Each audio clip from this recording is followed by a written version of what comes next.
Ngifisa ukuthatha leli thuba ngibingelele ama viewers onke akhona mbambo zonke zomTubatuba municipality nangale kuMtubatuba.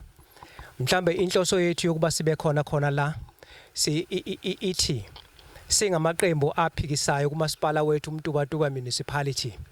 Sibone kusifanele ukuthi asithathe leli thuba lokuthi ke sizokhuluma ngezinto ezingasiphathi kahle eMtubatuba kumasipala. Ukuze mhlambe abahlali nama voters aseMtubatuba akwazi ukuthi mhlambe azi ukuthi yini eqhubekayo kuMtubatuba municipality. Sesithulileke isikhathi eside sizama futhi ngayo yonke indlela ukuxhumana nomasipala sikhulume nomasipala ngezinto engasiphathi kahle eMtubatuba ezicompromise nje nesimo sokuhlala ebantwini.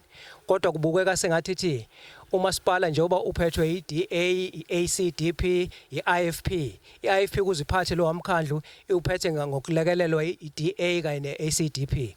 Sibukile ukuthi indlela izinto ezenzeka ngayo sezisiphathise ngamakhanda. Abantu baseMtubatuba ave kungelula ukuzuza izinto kufanele ngabe bayazizuza. So njengoba silapha nje siya amakhansela onke aphikisayo eMtubatuba, sibone ukuthi ake sithathe leli thuba ke silekelela abantu baseMtubatuba njengama voters.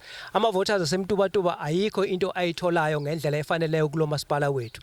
Okokuqala nje uma ubheka wona umasipala awunalo uthando lwabantu baseMtubatuba enhlizweni.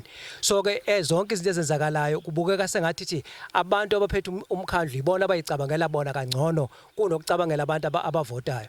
Abantu baseMtubatuba nje kube kuya ngami ngabe ngaso sonke isikhathi uma kunemhlangano noma kunama council meeting ngabe baba ingxenye yokuthi basondele babe sechamber bezozizwela ukuthi thina silwa kangakanani lapha singamaqembu aphikisayo. Kodwa ngesimo sokuthi akwenzeki lokho sesikhulumile kaningi ngakho ngomasipala ukuthi akavulelwa amathuba akawavule.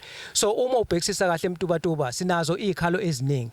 Yonke into ephathelene nezinto efanele ngabe siza umphakathi ayenzeki. Uma uthi uyangena kwakhona eMtubatuba nje chamber yethu uyabona ukuthi usizi lodwa olapha ngaphakathi.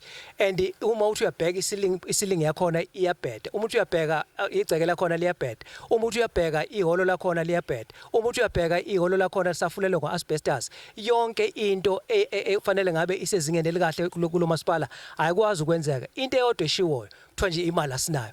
Kodwa iqiniso lithi ihulumeni omkhulu uyayifaka imali. Akho nangelilodwa ilanga lapho wakwezwa khona ukuthi imali obekufanele ingene ngomhla ka1 July nanoma yipi financial year akwazuzo kuthiwa ingenanga. Kodwa kungekudala uthuzwa uzosekuthiwa imali ayisekho. Manje busuyibuza ukuthi ngoba izindawo eziningi imigwaqo yaseMtubatuba ayikho kahle, yonke into yakhona ayihambi kahle, ama project akhona wapheli, yini pho edala ukuthi ekugcineni kwakho konke imali ingabibikho. Kwakhona manje nje sifike kanzima namhlanje kumhla ka1 July sifika ngezinto ezithi awasekho ngisho amaphepha okukhanda amalokhuzana okwenza ama proof of res, kodwa sinomasipala olokhuzana othi uyaphila. So ngamanye amazwi abantu abasiphathele lo masipala bayinkinga ngendlela esimangaliso. So ke zonke izinto ezenzakalayo zisiphatha kabi. So njengoba silapha ke nje sisamaqembu aphikisayo sizozwa ngesikhathi sihamba amakhansela ekhuluma ezikhulumela ngeinkinga esibhekene nazo. Mina nje njengekhansela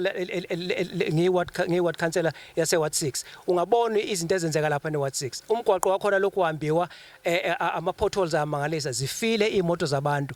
Ayikho into eyenziwayo. Ngisho ihholo lelane lapha elokuzaneni kwaMsana okuthiwa uMzondeni liphelile ngemuva azikho ivalo. Igate laseMzondeni alikho lawa alikhandiwe kuzobe namhlanje. So ke sonke isikhathi mesithi sifuna ukukhuluma nomasipala ngezinto zakhona asikwazi ukuthola usizo. Ngakho ke sibone ukuthi asithathe leli thuba ke sisho ukuthi eMtubatuba municipality siyacela ngathi ngempela iziphathi mandla zikahulumeni ngaba uhulumeni wenational noma uhulumeni waseprovinsini akakasondele akeke ezochecka nje ukuthi izinto zihamba kahle in terms of imali na yonke into ne-service delivery. So ke ngifisa ukuthi nje mhlambe lento ngenze isendlalelo esinjalo ukuthi nje siyalwa futhi sizolwa sizofuna ukuthi masipala enze ijustice ebantwini. Siyahlala okokuqala nje siyahlala kuma portfolio. Okwesibili emhlanganweni esuke ibiziwe okungama council uzothola ukuthi lapho esinikezwa khona izimo zezimali uzothola abasinikeza into eyiqiniso. And uzothola ukuthi futhi ukuthi la kulo masipala wethu uma uzwa entweni ekhuluma nge-staff establishment, uma uzokhuluma ngelokhuzana nge-organogram uzothola ukuthi imali eziningi zichithwa uqashwa abantu abaningi uzothola ukuthi ama-ofisi ayaqhuma kuqashwa abantu asisho ukuthi abantu abangaqashwa kodwa futhi abantu bebeqashwa akubhekwe phela ukuthi imali izoba khona yokubaholela esikhathini esiningi asinikezwa isithombe esi-correct in terms of ukusebenza kwemali kulo masipala kuya-right offer kodwa kuzozwakala sekukhuluma elinye ikhansela so ngamanye amazwi noma ngabe kuthiwa ziyafika imali but azisetshenziswa ngendlela e-correct kwama-project awapheli indlela benza ngayo izinto yingakho mhlawumbe njengamanje ubona nje sila ngoba impendulo nendlela abenza ngayo emalini azisiculisi thina kodwa futhi abafuni ukusilalela mangabe sifuna ukuvula ama-platform lapho sokhuluma khona ngezinto eziphathelene nemali so imali ke isebenze ngendlela engekho right. Sibonge sibingelele okhulumayo ukhansela uShangase deployed by the Economic Freedom Fighters under Inkosi Mtubatuba municipality.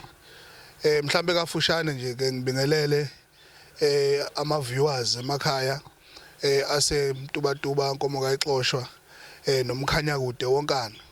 Mhlambe namhlanje lokhulumayo uparty leader we-EFF we-caucus ye-EFF eMtubatuba ngokuthunywa i-organization ukuthi size kule lokhu kuhlangana okukhona namhlanje so that sizokwazi ukuthi abantu bakithi baseMtubatuba sibatshele kuyilona iqiniso lodwa ngezinto noma ngezimo ezenzakalayo under Inkosi Mtubatuba municipality. Mhlawumbe umuntu kafishane nje akakuveza ukuthi aseneme neze as i-caucus ye-EFF as i-opposition block yaseMtubatuba ngesimo esenzakala